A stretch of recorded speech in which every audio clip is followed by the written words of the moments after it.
Siz o'z uyingizda, o'z oilangiz bag'rida, eng yaqin deb bilgan insonlaringiz orasida o'zingizni o'lja deb his qilganmisiz? Men his qildim. Erim oilamizni boqaman deb uzoq yurtlarda, men esa bu yerda, o'z uyimda ota deb bilgan insonimning yirtqich nigohlaridan qochib yashardim. Uning qizim degan so'zida otalik mehri emas, balki etingizni junjiktiradigan sovuq va iflos bir ishora borligini anglash, bu o'lim bilan barobar. Lekin taqdir qiziq. Zulmatning eng quyuq joyida ham bir nur paydo bo'larkan. Faqat bu nur gunohmi yoki najot? Bugun men sizga o'z qalbimning eng yashirin, eng og'riqli va ehtirosli hikoyasini so'zlab beraman. Bu hikoya sizni yig'latadi, o'ylantiradi va balki o'z hayotingizga boshqacha qarashga majbur qiladi. Assalomu alaykum, mening aziz sirdoshlarim. Bugun men sizga shunchaki voqeani emas, balki yillar davomida ichimda yig'ilib, toshga aylangan dardimni, keyin esa kutilmaganda ochilgan gul kabi nozik hislarimni dasturxon qilmoqchiman. Mening ismim Nargiza. Yoshim 33 da. Tashqaridan qaragan odamga mening hayotim risoladagidek, turmush o'rtog'im bor, shirin farzandim bor, ustim but, qornim to'q. Lekin ayol kishi uchun baxt faqat qorning to'qligidami? 9 yil. Ha, ropparosi 9 yil bo'ldi turmush qurganimizga. Bu yillar davomida erim bilan munosabatimiz xuddi tinch oqayotgan, lekin suvi loyqa daryoga o'xshardi. U yomon odam emas, yo'q. Mehnatkash, ro'zg'orim deydi. Lekin uning hayotida ish degan narsa mendan ustunroq edi. Avvaliga kunlik ishlar, keyin navbatchiliklar, mana endi esa Rossiya. 1-2 yil ishlab kelaman, uyimizni yangilaymiz, mashina olamiz, dedi u ketishidan oldin. Men rozi bo'ldim. O'zbek ayolining taqdiri shu, sabr qilish, kutish. Lekin u ketgach, uyimizdan fayz ham, iliqlik ham ketgandek bo'ldi. Har kuni bir xil ssenariy, ertalab turish, bolani bog'chaga berish, ishga yugurish, kechqurun uy ishlari, charchoq va muzdek bo'sh yostiqni quchoqlab uxlash. Erim bilan telefonda gaplashamiz, lekin suhbatlarimiz quruq. Pul keldimi, bola yaxshimi, yaxshi o'tiribsizlarmi? Biror marta Nargiza, o'zingni qanday his qilyapsan? Meni sog'indingmi? Men seni sog'indim degan so'zni eshitmadim. Ayol qulog'i bilan sevadi, deyishadi. Mening quloqlarim esa sukunatdan shang'illab qolgandi. Yuragimda bir paytlar yashagan o'sha iliqlik, ayollik g'ururi asta-sekin so'nib, o'rnini qop-qora bo'shliq egallayotgan edi. Shu yillar ichida erimning yo'qligida menga eng yaqin bo'lgan, doim holimdan xabar olib turadigan inson bu qaynotam edi. Avvaliga men buni otalarcha g'amxo'rlik deb bildim. Kelinim yolg'iz qolmasin, o'ksimasin deydilar deb o'ylardim. Lekin vaqt o'tgani sari insonning tabiati o'zgararmikan yoki asl yuzi ochilarmikan? Qaynotam 50 dan oshgan, hali tetik, o'ziga qarab yuradigan kishi. Bir kuni kechqurun bolamni uxlatib, oshxonada idish yuvayotgandim. Suvning shildirashi xayolimni olib qochibdi. To'satdan yelkamda birovning nafasini sezdim. Cho'chib tushdim. Ortga o'girilsam, qaynotam. U juda yaqin, haddan tashqari yaqin turardi. Qizim, yana yolg'iz qoldingmi? Dedi u sekin, xirillagan ovozda.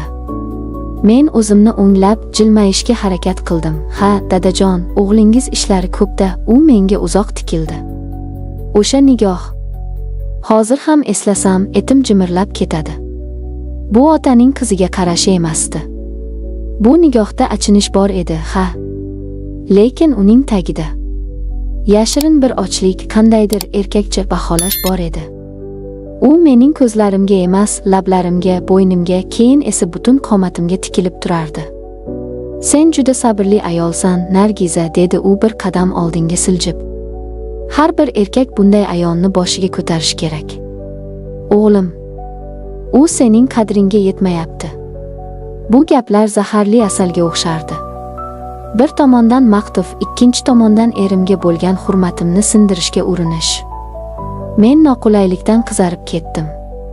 Rahmat, dadajon, choy damlab beraymi, deb mavzuni o'zgartirdim va tezda u yerdan chiqib ketishga urindim. Lekin u yo'limni to'sdi. Qo'lini yelkamga qo'ydi. O'zingni ehtiyot qil, qizim. Sen biz uchun, men uchun juda qadrlisan. Uning qo'li yelkamdan biroz pastga sirg'aldi. Bu tasodifmidi? Yoki ataylab qilingan harakat? Men o'zimni olib qochdim. O'sha tunda xonamning eshigini 2 marta qulfladim. Yuragimda g'alati, irganch bir qo'rquv paydo bo'ldi. O'z uyimda o'zimni begona, himoyasiz his qila boshladim. Uyim do'zaxga aylanib borayotgan bir paytda ishim men uchun yagona najot qo'rg'oniga aylandi. Har kuni ertalab uydan qochib chiqardim. Va mana shunday kulrang, umidsiz kunlarning birida ofisimizga yangi xodim keldi. Azamat. 25 yoshlarda. Ko'zlari charaqlab turgan, yuzidan nur yog'iladigan ochiq ko'ngil yigit. U kirib kelishi bilan xonadagi muhit o'zgargandek bo'ldi. Biz bir bo'limda ishlay boshladik. Avvaliga u menga shunchaki hurmat bilan "Opal" deb murojaat qildi. Lekin uning "Opal" deyishida ham qandaydir mayinlik, ehtirom va samimiyat bor edi. Bir kuni tushlik payti hamma oshxonaga chiqqanda, men ishim ko'pligidan joyimda qoldim. Boshimni qog'ozlardan ko'tarmay o'tirardim. Yonimga kimdir kelganini sezdim. Boshimni ko'tardim, Azamat. Qo'lida 2 ta qahva. Nargiza opa, bugun juda charchaganga o'xshaysiz. Rangingiz oqarib ketibdi, dedi u xavotir bilan va qahvani menga uzatdi. Shu oddiygina e'tibor. Ishonasizmi, erimdan 9 yil davomida kutgan, lekin ololmagan e'tiborni shu yot, begona yigitdan ko'rib, ko'zimga yosh kelib qolishiga oz qoldi. Rahmat, Azamat. Shunchaki. Uy ishlari, bola, ish. Charchadim, dedim zo'rg'a jilmayib. U ro'paramdagi stulga o'tirdi. Menga diqqat bilan, xuddi ruhimni o'qiyotgandek qaradi. Siz juda kuchli ayolsiz, dedi u jiddiy ohangda. Atrofdagilar buni aytmasa ham men sezaman. Ko'zlaringizda juda chuqur bir dunyo bor. U gapirgan sari yuragimda nimadir chirs etib sindi. Yo'q, sinmadi, balki uzoq vaqt muzlab yotgan daryo yorilib oqa boshladi. Uning so'zlari, qarashlari menga shu qadar iliq, shu qadar kerakli ediki. Men o'sha kuni tushundim, men ayol ekanman. Men tirik ekanman. Va men shirin so'zga, e'tiborga tashna ekanman. Uyga qaytish azobga aylandi. Qaynotamning o'yinlari tobora ochiq tus ola boshladi. Bir kuni kechqurun erim bilan video orqali gaplashib bo'lgach, u yana charchaganini aytib, tezda xayrlashdi, hovliga chiqdim. Havo dim edi. Qaynotam so'rida o'tirgan ekan. Meni ko'rib yoniga chaqirdi. "Kel, qizim, biroz gaplashib o'tiraylik", dedi. Bormaslikning iloji yo'q, kattalarga hurmat. Chetroqda o'tirdim. U yana o'sha mavzuni boshladi. Erimning beparvoligi, mening yoshligim uvol bo'layotgani haqida. "Sardor seni tushunmaydi", dedi u past ovozda menga tomon egilib. Senga haqiqiy erkak mehr kerak. Seni erkalaydigan, seni tushunadigan odam kerak. U qo'lini uzatib tizzamni ushlamoqchi bo'ldi. Men chaqmoq urgandek sapchib turdim. "Dadajon, nima qilyapsiz? Bu nima deganingiz? Men o'g'lingizning xotiniman.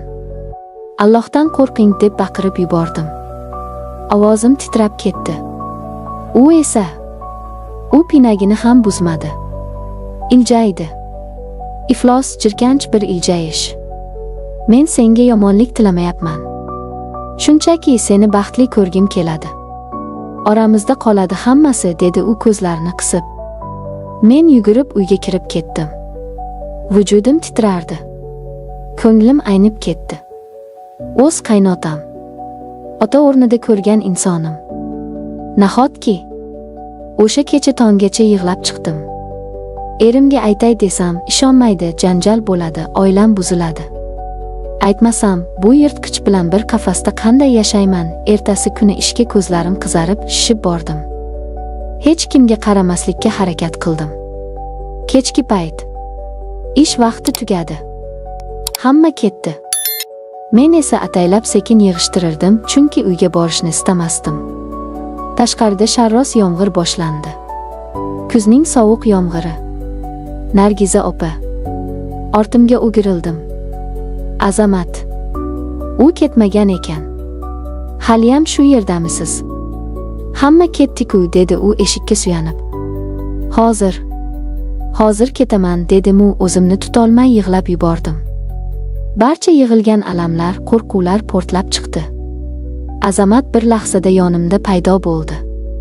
Nima bo'ldi? Kim xafa qildi? Ayting, kim? U shunchalik kuyunib so'radiki. Men javob berolmadim, faqat yig'lardim. U ikkilanib turdi-da, keyin ehtiyotkorlik bilan yelkamdan quchdi. Yig'lamang. Sizning ko'z yoshlaringizni ko'rish menga qanchalar og'ir ekanini bilmaysiz. Ofis jimjit. Deraza ortida yomg'ir shovqini. Biz bir-birimizga juda yaqin turardik. Uning hidi, toza, yoshlik va ishonch hidi meni mast qildi. U sekin iyagimdan ko'tarib ko'zlarimga qaradi. Men sizni ko'pdan beri kuzataman, Nargiza, dedi u endi opar so'zini ishlatmay. Siz baxtsiz. Ko'zlaringizda g'am bor. Ruxsat bering. O'sha g'amni quvay. Ruxsat bering, sizga baxt nimaligini eslatay. Bu so'zlar, bu men kutgan, men muhtoj bo'lgan so'zlar edi. Azamatning yuzi menga yaqinlashdi. Yuragim ko'krak qafasimni yorib chiqay dedi. Aqlim to'xta, bu xiyonat deb baqirardi. Lekin qalbim xo'rlangan ayollik g'ururimki bir marta, faqat bir marta yasha deb faryod qilardi. Uning lablari labimga tekkanda men dunyoni unutdim. Erimni, qaynotamni, uyatni, hammasini unutdim. Bu shunchaki o'pich emasdi. Bu cho'kayotgan odamning havodan nafas olishi edi. Uning quchog'i shunday issiq, shunday xavfsiz ediki, men o'zimni yillar davomida birinchi marta himoyalangan his qildim. Biz uzoq vaqt shunday turdik. Yomg'ir bizning gunohimizni va dardimizni yuvayotgandek edi. O'sha kecha uyga qaytmadim. Ota-onamnikiga bordim. Yo'lda uzoq o'yladim. Azamat menga, men siz bilan har qanday yo'lga tayyorman. Faqat ayting, degandi xayrlashayotib. Men tanlov qilishim kerak edi. Bir tomonda xiyonatkor, beparvo er va yirtqich qaynota, doimiy qo'rquv va xo'rlik. Ikkinchi tomonda noma'lumlik, el-yurt gapi, lekin sevgi, hurmat va baxt ehtimoli. Ertasi kuni ertalab men qaror qildim. Qaynotamning uyiga bordim. Faqat narsalarimni olish uchun. Qaynotam hovlida edi. Meni ko'rib yuzida istehzoli kulgi paydo bo'ldi. Kelyapsanmi, Araschi, dedi. Men unga tik qaradim. Ko'zlarimda endi qo'rquv yo'q edi. Nafrat va qat'iyat